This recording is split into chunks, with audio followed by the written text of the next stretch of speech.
보호자와 함께하는 인생길이라는 제목으로 하나님 말씀을 함께 묵상합니다. 사회적으로 큰 이슈가 되었던 영화 도가니를 보신 분들 계실 겁니다.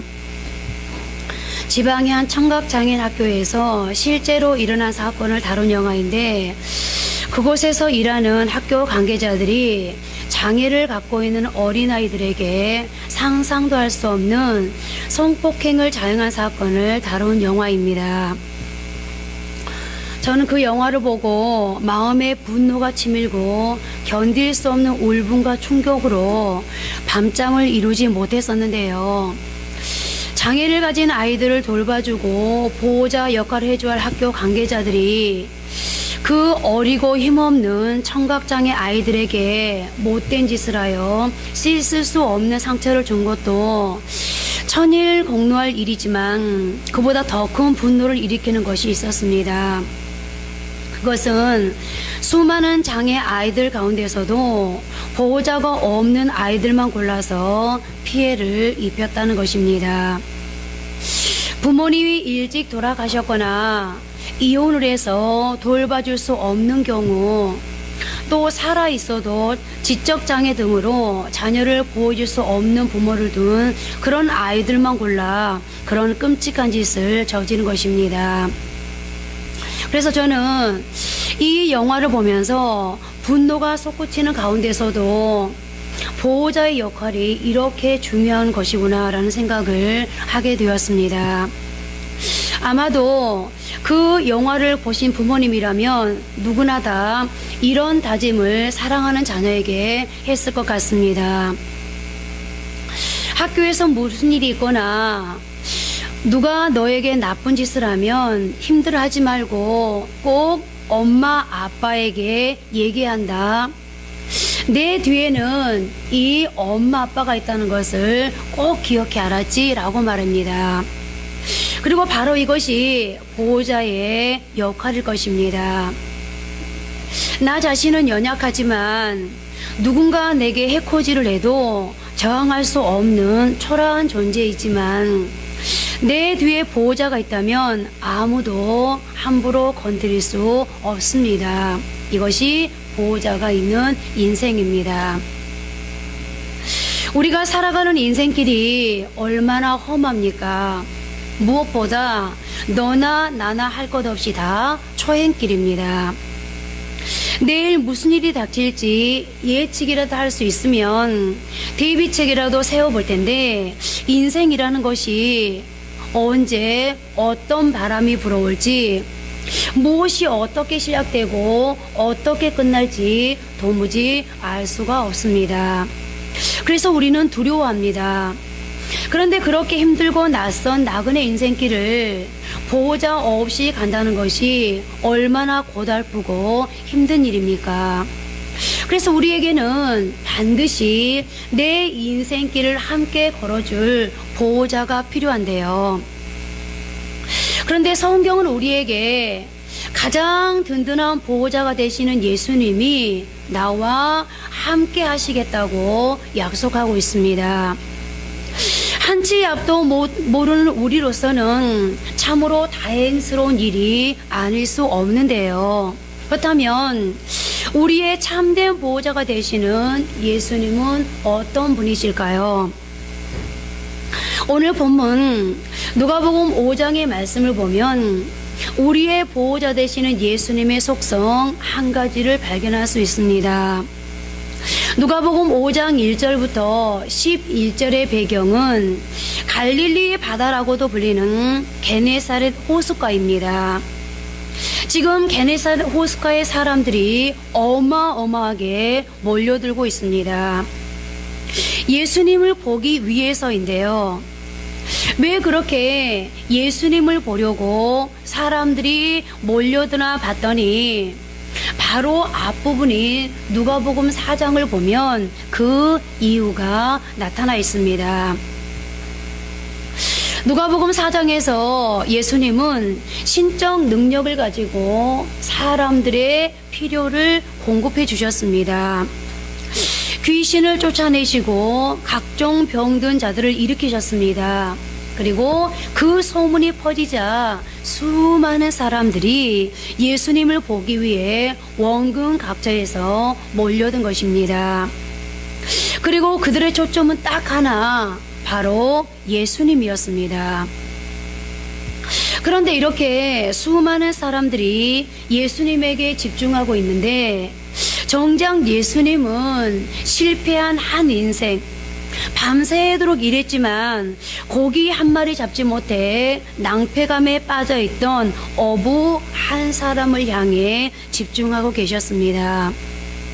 그 사람이 바로 베드로입니다.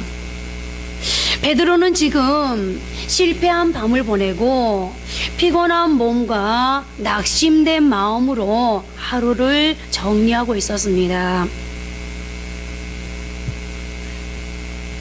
그런데 예수님은 다른 사람, 곧 성공한 사람의 배를 쓰시지 않고 그 실패한 베드로의 배를 이용하셔서 수많은 군중에게 말씀을 전하는 도구로 사용하십니다. 그리고 우리는 이 부분을 묵상하면서 또 한 번 이런 감동을 받지 않을 수가 없습니다. 하나님께서는 실패한 사람도 쓰시는구나. 세상은 만선을 이룬 성공한 사람에게만 주목합니다. 그리고 그들을 찾아가 도움을 청합니다. 이것이 세상의 원리입니다. 그런데 우리 주님은 실패한 사람의 배를 사용하시고 오히려 그 사람을 통해 하나님의 뜻하시는 바를 이루어 가시는데요. 자, 그러면 실패한 밤을 보내고 낙심했던 한 영혼, 그 베드로가 예수님을 만난 다음 그의 인생은 어떠했는지 살펴보도록 하겠는데요. 성경을 보면 베드로가 주님과 동행하는 삶을 살기 시작한 이후에 그 인생에 일어난 변화가 몇 가지 있었음을 알 수 있는데 그 변화의 모습을 세 가지로 정리해 보도록 하겠습니다. 첫째, 베드로는 주님을 만난 이후에 두려워하는 대상이 달라졌습니다. 예수님을 만나기 전에 베드로는 실패에 대한 두려움을 가지고 있었습니다. 그에게 현실은 두려움 그 자체였습니다. 고기를 잡아서 생계를 연명해야 하는데 실패하면 무엇을 먹고 살아야 하며 가족들은 어떻게 부양해야 할 것인지에 대한 고민이 그에게 끊임없는 두려움이 되었습니다. 그런 그가 예수님을 만나자 두려움의 대상이 달라졌습니다. 창조주 되시는 하나님을 두려워하기 시작한 것입니다. 오늘 본문 4절입니다. 말씀을 마치시고 시몬에게 이르시되 깊은 데로 가서 그물을 내려 고기를 잡으라. 밤새 그물을 던졌으나 물고기 한 마리 잡지 못하고 실패한 베드로에게 예수님이 다가가셔서 깊은 데로 가서 그물을 내려라 라고 말씀하십니다. 낮아진 마음과 겸손한 마음으로 그 말씀에 순종한 베드로는 그 결과 만선의 기쁨을 누렸습니다. 그리고 그 놀라운 성공 앞에 베드로가 어떻게 고백하는지를 보십시오. 8절입니다. 시몬 베드로가 이를 보고 예수의 무릎 아래 엎드려 이르되 주여 나를 떠나소서 나는 죄인이로소이다 하니. 주여 나를 떠나소서 나는 죄인이로소이다 하니. 우리는 베드로의 이 고백을 통해 그의 영안이 열렸음을 알 수 있는데요. 그런데 여러분, 육의 눈으로는 이 상황에서 어떻게 말해야 정상인 거죠? 와, 예수님, 이런 놀라운 재주가 있으시다니 저와 동업합시다. 그물질은 제가 전문이니 예수님은 어디에 그물을 내리면 되는지 말씀만 해주십시오. 그러면 우리는 아마 대박 날 것입니다. 그러나 베드로는 예수님에게 사업 제안을 하는 대신 그 무릎 아래 엎드려 자신을 떠나달라고 고백합니다. 그리고 베드로가 왜 이런 행동을 했는지 이어지는 말씀에 분명히 나타납니다. 10절 중반절입니다. 예수께서 시몬에게 이르시되 무서워하지 말라. 베드로가 예수님을 두려워하기 시작한 것입니다. 자신의 경험보다 지금까지 자신이 느꼈던 자연의 위대함보다 인생을 훨씬 더 뛰어넘는 그 크고 놀라운 예수님의 신적 능력 앞에 무릎을 꿇게 된 것입니다. 그렇습니다. 창조주 되시고 그것을 주관하시는 하나님을 알고 그 하나님을 두려워하게 되면 세상을 두려워하지 않게 됩니다. 우리가 하나님의 하나님 되심, 그 세상을 다스리고 운행하시는 하나님을 두려워한다면 세상에서 겪는 실수와 실패, 나를 헤아려고 덤벼드는 악한 원수들을 두려워하지 않는 담력이 생깁니다. 지금 내가 겪고 있는 이 문제보다 하나님이 크시기 때문입니다. 우리 신앙인들에게는 세상을 두려워하느냐, 하나님을 두려워하느냐, 둘 중에 하나입니다. 오늘 여러분은 누구를, 무엇을 두려워하십니까? 현실의 어떤 어려움으로 두려워하십니까? 어떤 염려로 잠 못 이루고 계십니까? 발밑에서 차이는 돌부리 때문에 미래가 염려되어 불안하십니까? 만약 내가 지금 두려워하는 바로 그것이 눈에 보이는 세상 것이라면 우리는 아직도 하나님을 인정하지 않고 있는 사람인지도 모릅니다. 왜냐하면 내가 하나님의 그 크고 위대하심을 맛보아 안 사람이라면 세상의 그 어떤 것도 두렵지 않을 것이기 때문입니다. 이제 여러분, 우리가 내가 두려워하는 그 대상이 바뀌기를 바랍니다.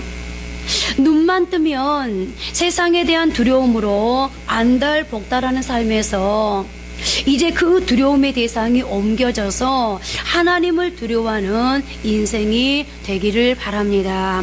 두 번째로, 베드로는 예수님을 만난 다음 절제자에 대한 호칭이 달라졌습니다.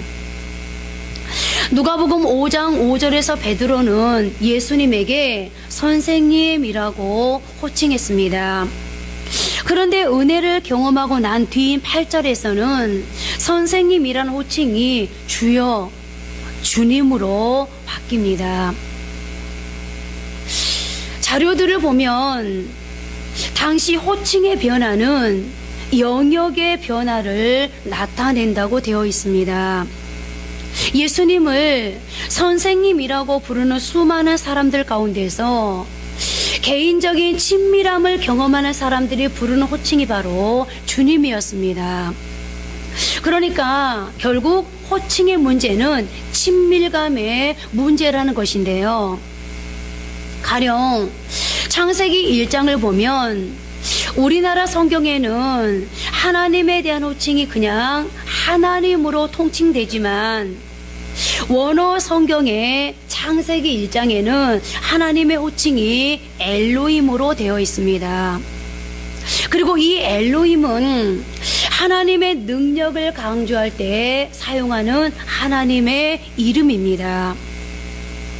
창세기 1장에서 천지를 창조하신 하나님, 어둠에서 빛을 만드신 것처럼 무에서 유를 창조하신 하나님의 속성을 강조하기 위해 엘로힘이라는 이름을 사용한 것입니다. 그런데 창세기 2장에서는 하나님의 호칭이 달라집니다. 엘로힘에서 여호와로 바뀐 것입니다. 그러니까 창세기 2장은 1장의 보편적인 창조 기사 중에서 특별히 인간 창조 부분을 클로즈업하여 강조한 부분인 것입니다. 그런데 왜 같은 창조 사역을 다룬 기사인데 보편적인 천지 창조를 다룬 부분에서는 엘로힘이라고 하고 인간 창조를 다룬 부분에서는 여호와로 그 호칭이 바뀌는 걸까요? 그것은 다름이 아니라 여호와라는 호칭은 하나님과 그 백성과의 관계성을 강조하는 호칭이기 때문입니다. 그리고 우리는 이 부분에서 큰 진리 하나를 깨닫게 됩니다. 인생은 두 종류라는 것입니다. 한 종류는 창조주가 그 인생의 엘로힘인 사람이고, 또 다른 한 종류는 그 창조주가 나와 관계를 맺는 여호와 하나님인 사람입니다. 다시 말씀드리면 창조주가 엘로힘인 사람은 신의 존재가 그저 창조주로 그치는, 그러니까 하나님이 창조주이긴 한데 나와는 별로 상관이 없는 내 삶과는 멀리 있는 존재에 불과하다는 겁니다. 그리고 이런 사람은 신의 존재가 두렵습니다. 이를테면 내가 무언가를 잘못했을 때 잘못하면 당장 죽을 것 같고 나쁜 일이 생길 것 같습니다. 그래서 이런 사람들은 이사 날짜 하나 자기 마음대로 정하지 못하고 무언가를 의지합니다. 항상 모든 일에 불안해하고 두려워합니다. 삶에 안정이 없습니다.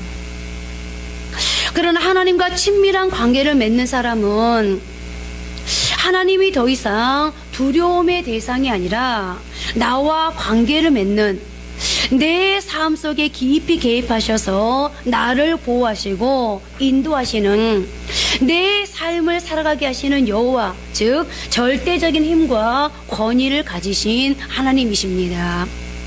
그래서 그들은 그 여호와 하나님과 동행하면서 그 여호와 하나님을 누립니다. 그렇다면 여러분, 이제 우리 다 한번 우리 자신에게 질문해 봤으면 좋겠습니다. 나에게 하나님은 아직도 두려움의 대상 엘로힘입니까?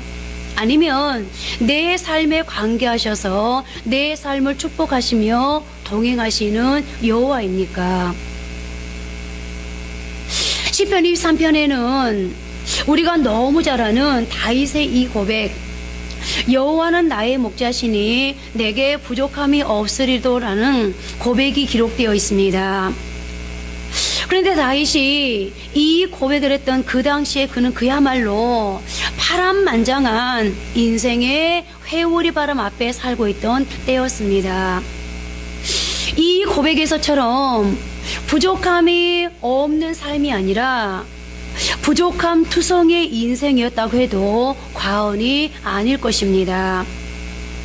자신을 죽이기 위해 죽을 힘을 다해 쫓아다니던 사울 왕을 피해 이곳저곳 도망 다녀야 했던 피곤하고 고통스러운 인생이었습니다.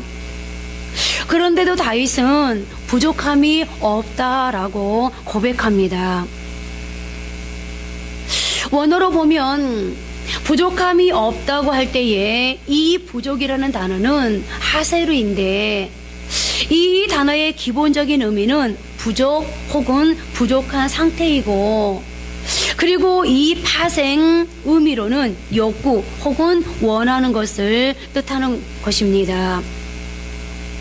그러니까 이것을 종합해 볼 때 여호와는 나의 목자시니 내게 부족함이 없으리로다라는 다윗의 고백은 이런 뜻으로 재해석될 수 있습니다. 여호와가 나의 목자, 다시 말해 절대자가 엘로힘이 아닌 나와 관계를 맺는 여호와로 다가올 때 내가 험악한 세월을 살고 어려운 삶을 살고 있을지라도 내게는 욕구 불만이 없습니다 라고 말입니다. 대궐에서 풍족하게 허위허식해서 부족함이 없다는 것이 아닙니다. 그러고 보면 시편 23편을 원어로 보면 나를 나타내는 대명사가 16번이나 나오고 주님을 나타내는 대명사도 5번이나 나옵니다. 이 짧은 시를 통해 나와 절대자 되시는 하나님과의 밀접한 관계성을 극명하게 드러내고 있는 것인데요. 그러니까 다윗의 이 말은 우리가 대궐 같은 집에 살아야 욕구 불만이 사라지는 것이 아니라는 겁니다. 내가 절대자 하나님을 친밀한 아버지로 부를 수 있을 때, 그분을 여호와로 부를 수 있을 때에, 그때에야 나의 삶이 비록 원수에게 쫓기고 사면 초가의 고통 가운데 있을지라도 내게는 욕구 불만이 없습니다라고 고백할 수 있는 담력이 생긴다는 것입니다. 오늘 저와 여러분 모두에게 그 만족의 상태, 부족함이 없는 상태가 있기를 바랍니다. 성령님의 감동과 은혜로 절대자 하나님이 이제 더 이상 두려움의 대상 엘로힘으로 멈추는 것이 아니라 내 삶에 직접 개입하시고 축복하시며 동행하시는 친밀한 관계자 여호와 하나님 되시는 은혜가 있기를 바랍니다. 특별히 2019년을 출발하고 새로운 기대와 소망으로 살아가는 저와 여러분 모두에게 2019년은 하나님이 내 삶에 여호와 하나님 되심을 더 많이 경험하는 축복의 한 해가 되기를 바랍니다. 마지막 세 번째로 베드로는 예수님을 만나고 나서 삶의 해석이 달라졌습니다. 이것이 무슨 말입니까?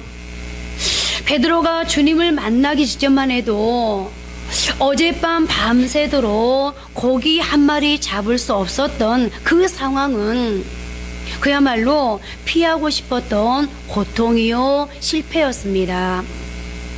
그런데 주님을 만나고 나자 어젯밤에 고기 한 마리 잡을 수 없었던 그 사건이 바로 주님을 만나기 위해 변장하고 찾아온 축복의 통로가 되었다는 것을 비로소 베드로는 깨닫게 되었습니다.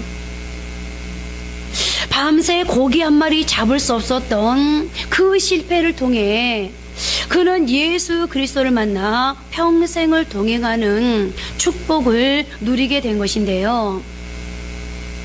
제가 늘 말씀드렸습니다만 인생은 해석입니다. 해석이 중요합니다.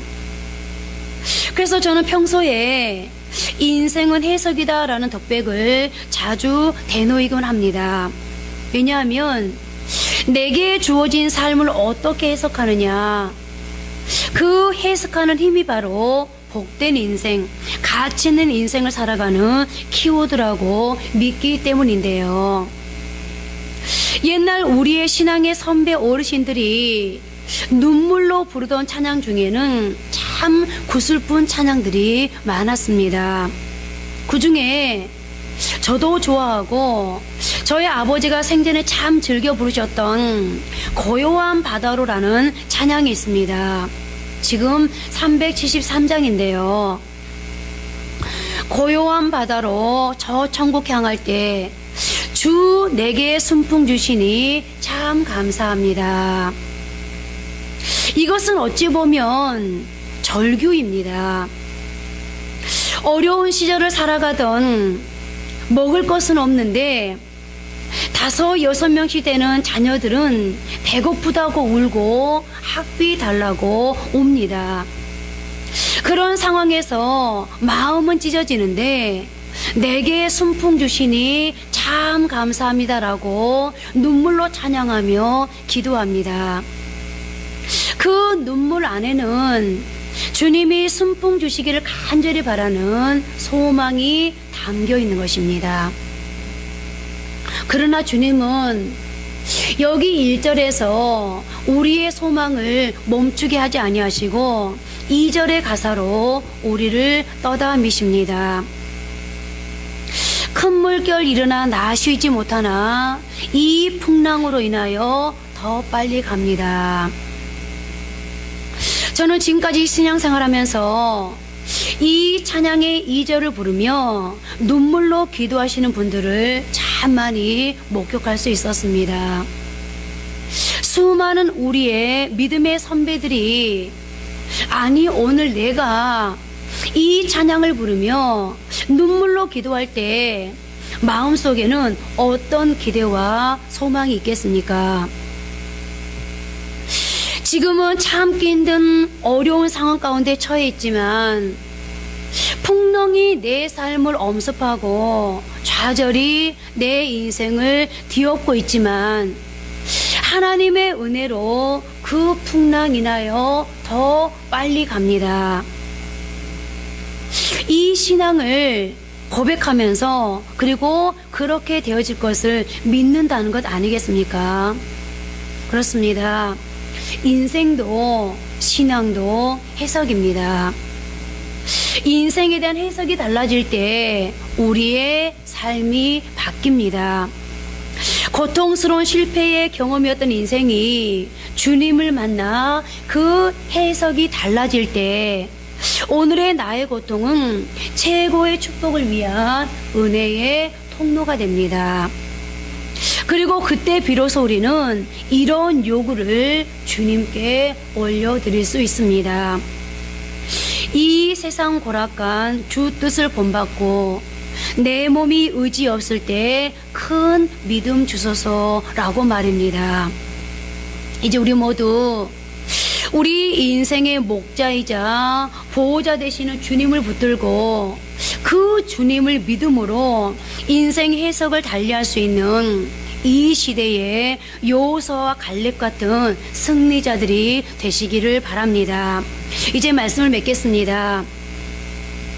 탕자의 비유에 나오는 탕자는 아버지의 재산을 허랑방탕하게 다 소진했기 때문에 탕자가 아닙니다. 보호자 되신 아버지의 영역을 벗어났기 때문에 아버지와 친밀한 관계를 끊어버렸기 때문에 탕자인 것입니다. 만약 그가 아버지의 재산으로 주식 투자를 하거나 사업을 해서 대박을 터뜨렸어도 그는 여전히 탕자입니다. 아버지의 영역 안에 있지 못하고 아버지의 보호를 받을 수 없는 인생은 탕자의 삶이 그랬던 것처럼 허무하고 허망하고 두려움으로 가득할 수밖에 없습니다. 오늘날 교회 안에는 두 종류의 탕자가 있다고 합니다.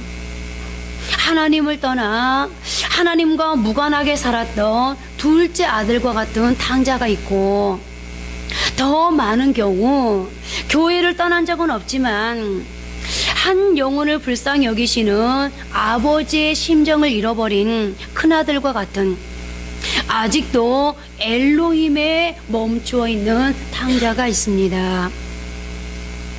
오늘 주님의 은혜로 아직도 엘로힘에 멈추어 있는 모든 탕자들이 주께 돌아와 이제 진짜 주님과 관계 있는 삶을 살아가는 여호와의 은혜, 진정한 보호자 되시는 하나님의 영역 안으로 들어오시는, 그러므로 하나님과 함께 걸어가는 인생길이 되시기를 바랍니다.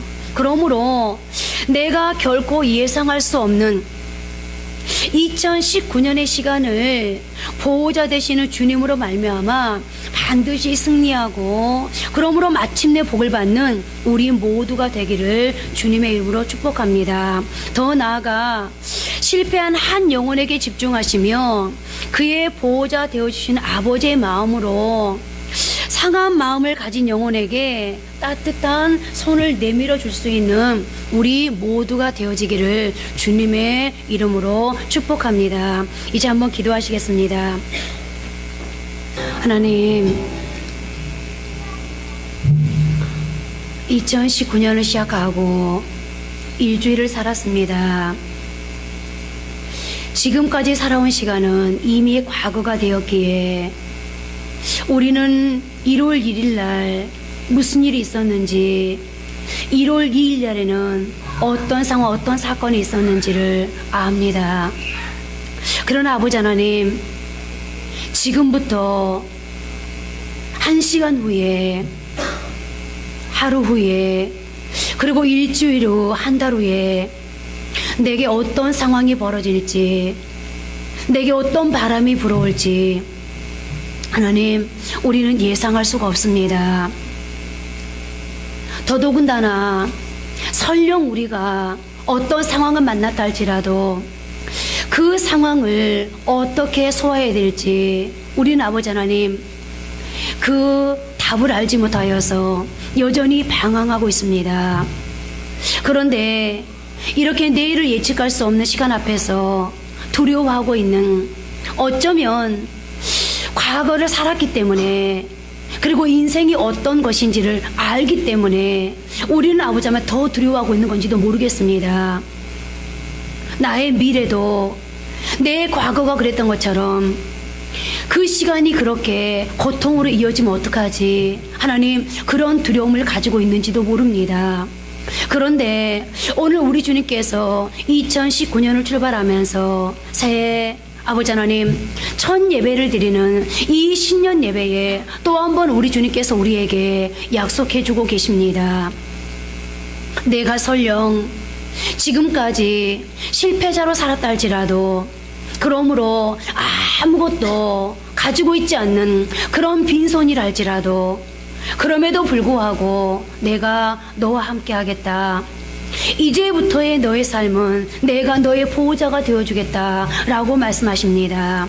하나님, 오늘도 하나님의 그 약속의 말씀 앞에 이제 우리가 아버지 하나님 믿음으로 주님을 신뢰하게 도와주시고 그 약속을 놓치지 않고 꽉 붙들 수 있도록 주여 도와주시어서 하나님, 우리의 2019년이 보호자 되시는 주님과 함께 걸어감으로 승리할 수 있도록 주여 도와주옵소서.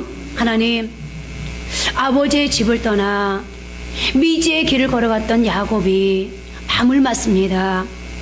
성경은 그때의 야곱의 심경을 심히 두려워했노라고 밝혀주고 있습니다. 그런데 그런 야곱에게 하나님이 찾아오십니다. 그리고 야곱에게 말씀하십니다. 두려워하지 말라, 놀라지 말아라. 내가 너와 함께 할 것이다. 내가 너에게 계획한 모든 것을 이루기까지 너를 떠나지 않을 것이다. 하나님, 그것은 야곱뿐만 아니라 모세에게 그리고 여호수아에게 다윗에게 주었던 똑같은 메시지였습니다. 이스라엘 백성들이 하나님 이제 12명의 정탐꾼을 세워서 가나안을 탐지하게 합니다.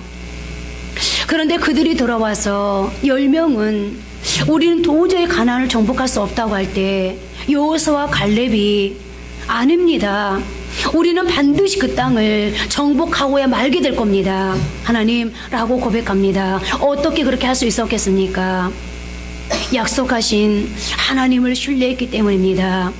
우리의 보호자 되신 하나님이 우리의 걸음을 주장하실 것이고 우리의 인생길을 함께 가주심으로 우리는 반드시 가나안을 정복하고 그 땅의 주인이 될 수 있을 것입니다.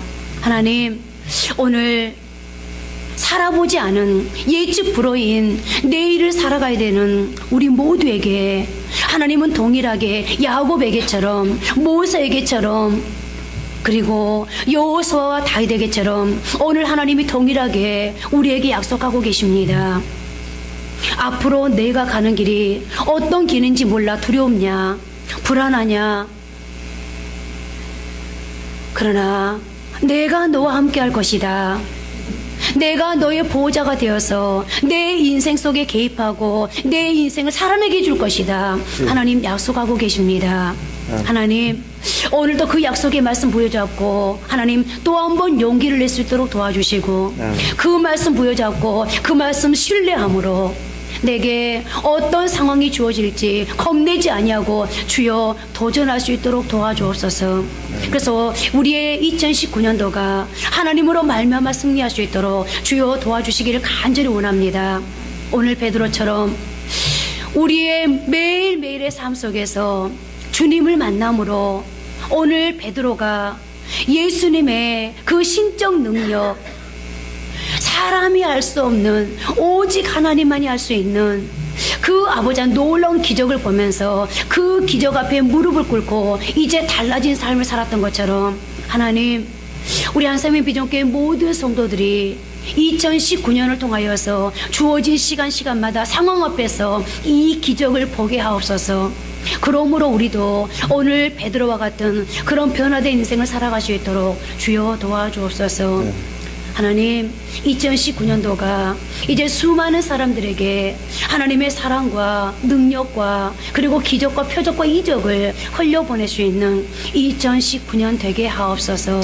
특별히 이제 아버지 하나님, 2019년도에도 여전히 우리 성도들의 가정에서, 사업장에서, 그리고 우리 자녀들의 진로와 그리고 모든 과정 속에서 하나님의 그 큰 능력의 손을 기대할 것입니다. 하나님, 오늘도 하나님 앞에 나와 아버지 하나님, 물질 때문에 간구하는 사랑하는 성도들, 또 아버지 하나님, 질병 때문에 하나님의 치료에 아버지 하나님의 손길을 기다리고 그리고 아버지 하나님의 기대하는 사랑하는 성도들, 또 자신의 진로, 자녀의 취업, 아버지 하나님, 이 모든 것 때문에 하나님 앞에 도움을 구하는 사랑하는 성도들이 있습니다. 오늘 또 우리 혜린이가 한 학기를 잘 마치고 이렇게 아버지 하나님, 이제 주님의 전에 나와서 엄마 아빠와 사랑하는 아버지 하나님 교우들과 함께 하나님을 예배하고 있습니다.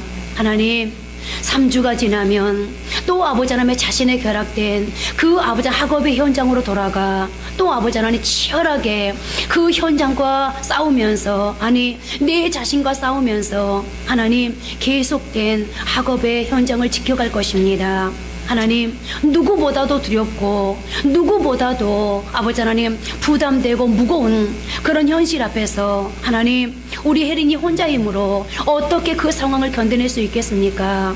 하나님, 그러나 지금까지도 도와주셨던 것처럼, 지금까지도 보호자 되셨던 것처럼, 지금까지도 힘이 되시고 아버지 하나님의 산성이 되셨던 것처럼 하나님, 우리 혜린이에게 하나님께서 역사해 주셔서 이제 3주 엄마 아빠와 함께 하나님 이제 참 행복한 시간을 보내게 하시고 또다시 용기를 낼 수 있는 격려와 응원의 시간으로 보내게 하시고, 그리고 다음 시간이 하나님 안에서 넉넉히 승리할 수 있도록 주여 도와주옵소서.